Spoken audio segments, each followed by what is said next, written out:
사랑하는 성도 여러분, 그리고 진리의 말씀을 사모하는 모든 분들께 하나님의 크신 은혜와 평강이 함께 하시기를 기도합니다. 오늘 우리가 함께 나눌 이야기는 우리 믿음의 가장 중심에 있지만 때로는 가장 오해받기도 하는 복음에 관한 것입니다.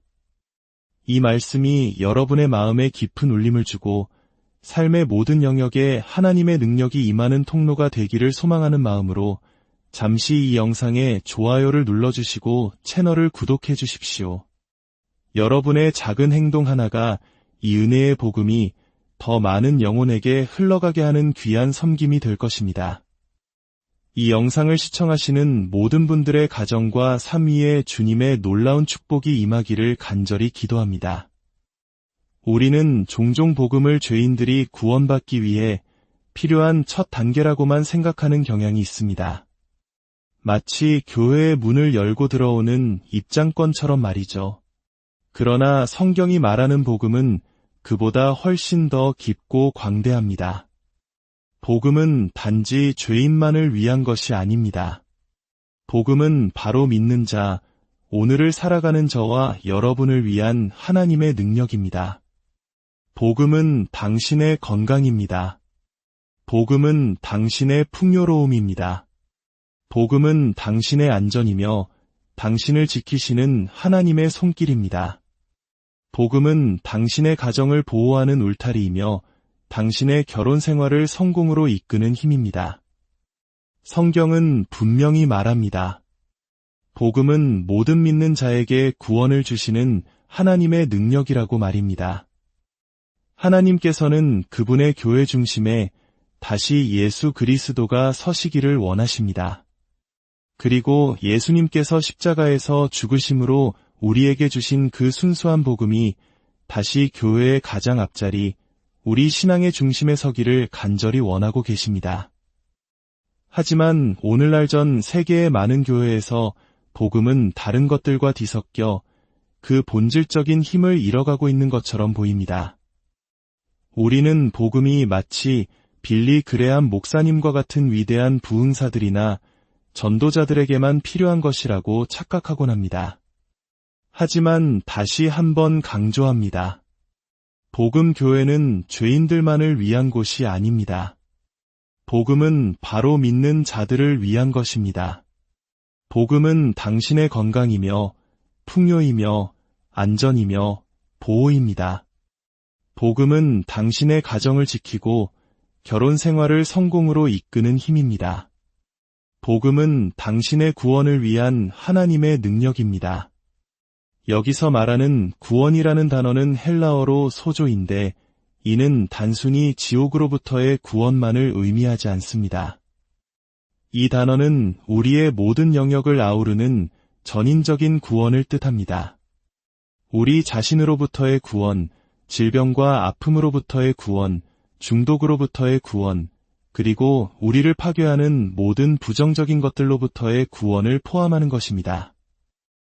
오늘날 은혜의 복음에 대한 가장 큰 도전이자 오해 중 하나는 바로 이것입니다. 아마 많은 분들이 들어보셨을 겁니다. 우리는 율법 아래 있지 않다. 하지만 그것은 오직 의롭다 칭함을 받는, 즉 칭의의 영역에만 해당된다. 우리의 일상생활, 즉 성화를 위해서는 여전히 율법이 삶의 규칙으로 필요하다. 여러분, 이런 말을 들어보신 적이 있으십니까? 신학적으로는 이렇게 표현합니다. 칭의를 위해서는 율법 아래 있지 않지만 성화를 위해서는 율법 아래 있다. 이것은 수많은 신학자들과 목회자들이 사용하는 표현이기도 합니다. 그들은 말합니다. 나는 의롭게 되기 위해 율법을 사용하지 않는다. 나는 거룩해지기 위해 도덕법인 10계명을 삶의 지침으로 사용한다. 이것이 바로 오늘 우리가 깊이 다루어야 할 두 가지 핵심 질문입니다. 왜냐하면 올바른 믿음이 없이는 올바른 삶을 살 수 없기 때문입니다.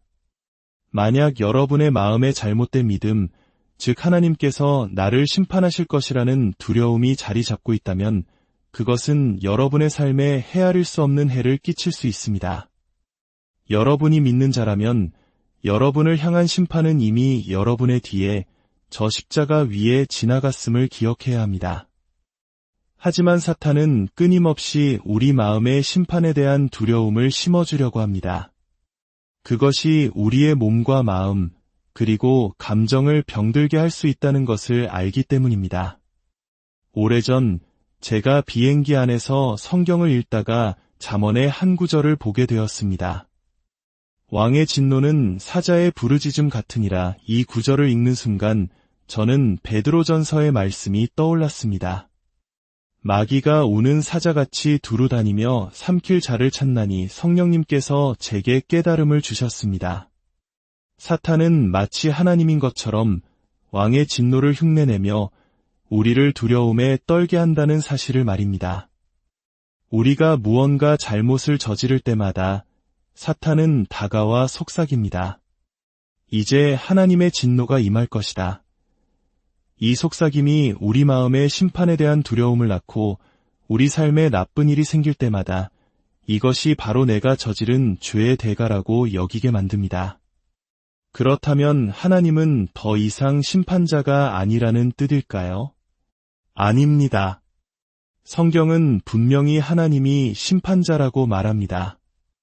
하지만 중요한 것은 저는 심판자이신 하나님 앞에 서 있는 것이 아니라 구원자이신 하나님 앞에 서 있다는 사실입니다. 아멘. 하나님은 우리에게 구원자로서의 모습으로 나타나기를 원하십니다. 자, 이제 다시 본론으로 돌아가 봅시다. 십계명, 즉 도덕법을 거룩한 삶의 지침으로 삼는 것이 무엇이 문제일까요? 저 역시 과거에는 그렇게 생각했습니다. 그게 뭐가 문제란 말인가? 하지만 하나님께서는 저를 부르셔서 이 강력한 은혜의 메시지를 전하게 하셨습니다. 이 메시지는 저에게서 시작된 것이 아닙니다. 마르틴 루터에게서 시작된 것도 아닙니다. 이 메시지는 바로 사도 바울에게서 시작되었고 그는 이 진리를 하늘로부터 직접 받았습니다. 하지만 시간이 흐르면서 마치 블레셋 사람들이 아브라함의 우물을 흙으로 메워버렸던 것처럼 사탄은 이 생명수와 같은 은혜의 복음을 수많은 인간적인 전통과 율법주의로 덮어버렸습니다. 저는 하나님께서 제게 주신 사명이 바로 이삭이 그랬던 것처럼 흙으로 덮인 우물을 다시 파서 생수가 솟아나게 하는 것이라고 믿습니다. 오늘 우리는 두 가지 질문에 대한 답을 성경에서 찾아볼 것입니다. 첫째, 유롭다 함을 얻기 위해서가 아니라 거룩한 삶을 살기 위해 율법을 사용하는 것이 과연 옳은가? 둘째, 사도 바울이 율법으로 돌아가지 말라고 했을 때 그것이 정말 의식법에만 해당하고 도덕법인 십계명은 제외되는 이야기인가? 우리 함께 로마서 7장을 살펴보겠습니다. 성령의 감동으로 사도 바울은 이렇게 말합니다. 형제들아, 내가 법하는 자들에게 말하노니 너희는 그 법이 사람이 살 동안만 그를 주관하는 줄 알지 못하느냐? 그렇습니다. 법은 사람이 살아있는 동안에만 효력이 있습니다. 만약 어떤 사람이 2년 전에 범죄를 저질렀는데 오늘 죽었다면 경찰이 그의 시신을 감옥에 가둘 수 있습니까? 그럴 수 없습니다. 사람이 죽으면 그는 더 이상 세상의 법 아래에 있지 않습니다. 바울은 이어서 결혼의 비유를 듭니다. 2절입니다. 남편 있는 여인이 그 남편 생전에는 법으로 그에게 매인받으나 만일 그 남편이 죽으면 남편의 법에서 벗어나느니라. 이 비유를 마음속에 잘 간직하십시오. 여러분은 이제 예수님께서 왜 죽으셔야 했는지에 대한 놀라운 진실 중 하나를 깨닫게 될 것입니다.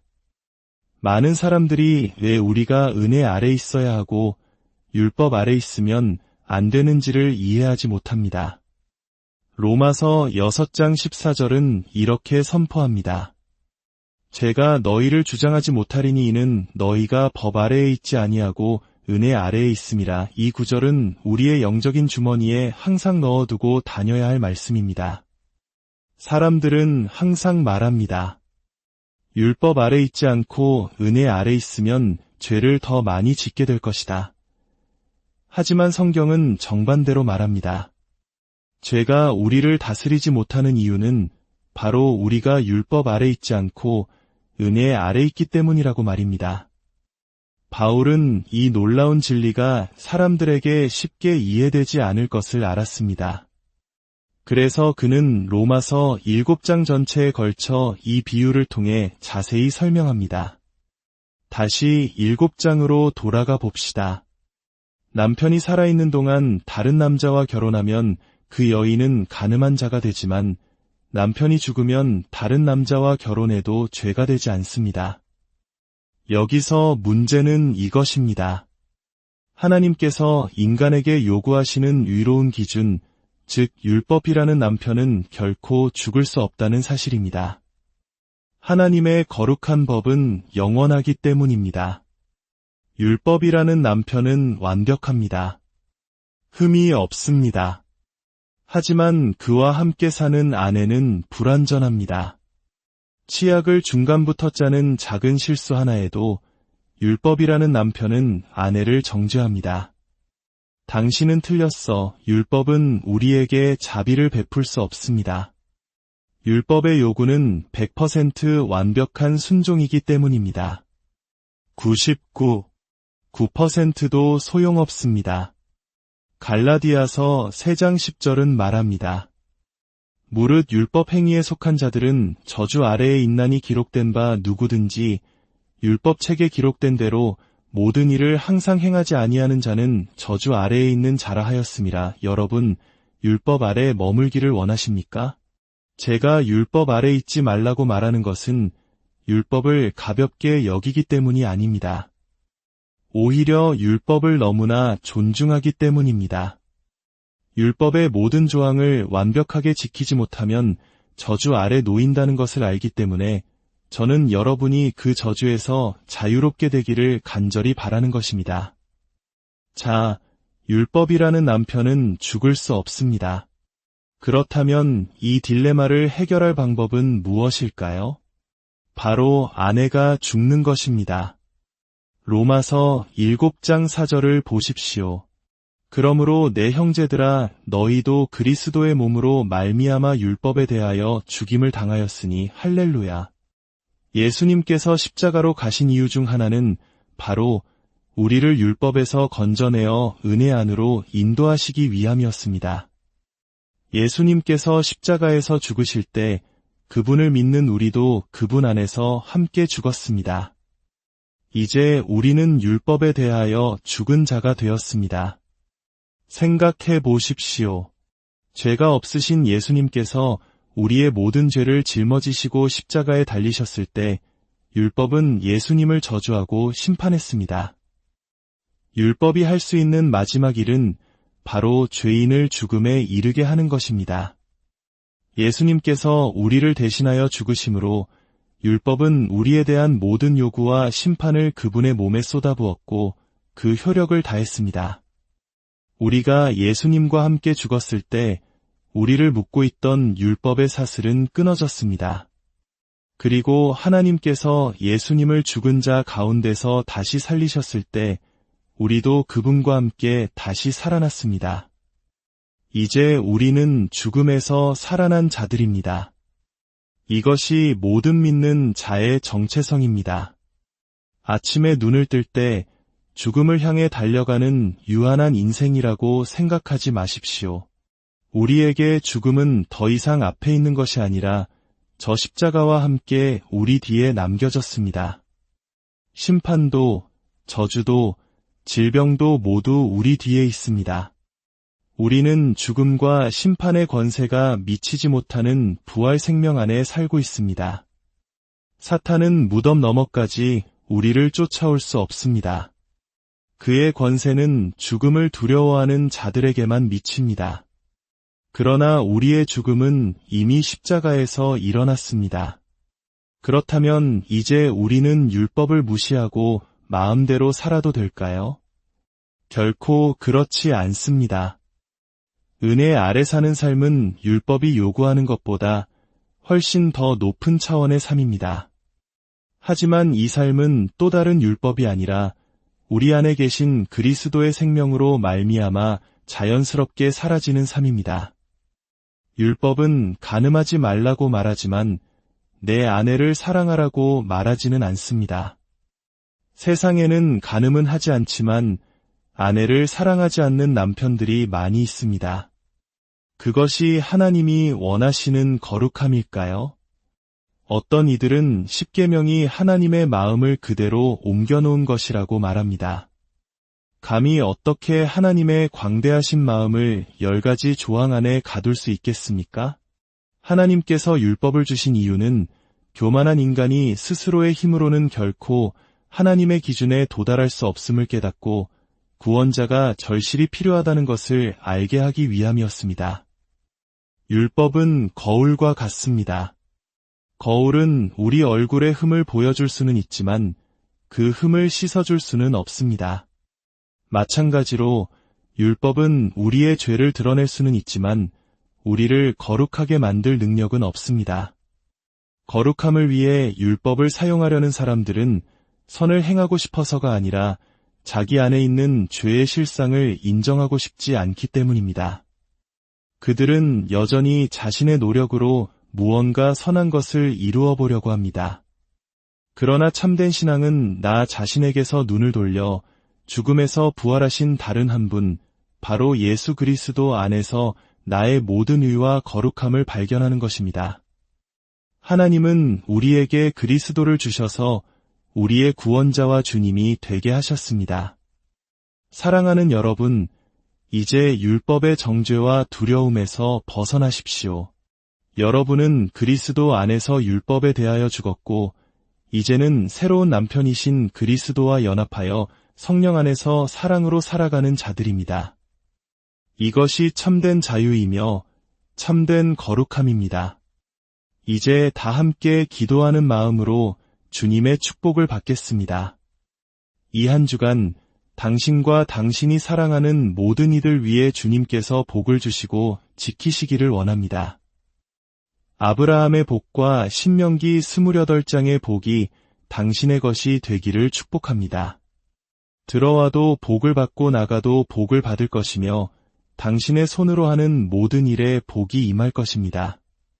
당신의 원수들이 한 길로 왔다가 7길로 흩어질 것이며 주님께서 당신을 머리가 되고 꼬리가 되지 않게 하실 것입니다. 꾸어줄지언정 꾸지 않는 자가 되게 하실 것입니다. 주님께서 당신과 당신의 자녀들을 모든 위험과 해로부터, 모든 사고와 질병으로부터, 어둠의 권세와 악한 자의 공격으로부터 지키시고 보호하실 것입니다. 주님께서 그의 얼굴빛을 당신과 당신의 가정에 비추사 은혜 베푸시기를 원하며 당신을 가장 좋은 때에 가장 좋은 장소로 인도하실 것입니다. 당신에게 해가 되는 문은 닫으시고 당신을 통해 놀라운 축복이 흘러갈 문들을 활짝 여실 것입니다. 주님께서 그의 얼굴을 당신에게로 향하여 드사 평강 주시기를 원합니다. 주 예수 그리스도의 이름으로 당신과 당신의 가정에 하나님의 살롬, 온전한 행복과 건강과 평화가 넘치기를 축복합니다.